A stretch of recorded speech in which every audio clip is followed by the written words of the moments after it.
They do. They have to carry insurance for replacement value, and that is for the common elements. And to determine the replacement value, they have to have an independent appraiser determine what that replacement value would be every 36 months. That's under the statute. So they do need to carry that insurance.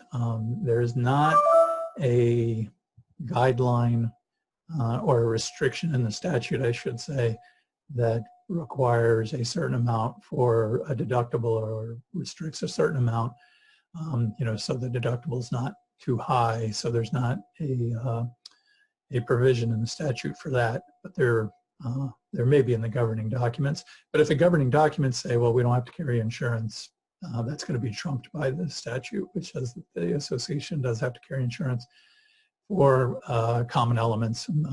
Typically, though, they exclude the property that's within the units themselves, because the unit owners are supposed to insure those. Like I said, there was an amendment that was, for all intents and purposes, supposed to delete the requirement for a condominium unit owner to have insurance, but there are other parts of the statute that they didn't delete that still implies that they have to carry insurance. And obviously it's a good idea to have insurance for the contents of the property, and also to the parts of the interior of the building that are considered to be limited common elements.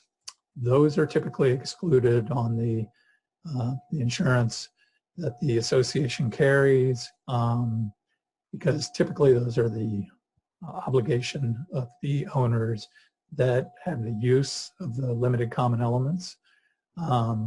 But as stated before, there is some case law that suggests that certain limited common elements are the responsibility of the association, so it wouldn't be a bad idea for the association to cover that as well.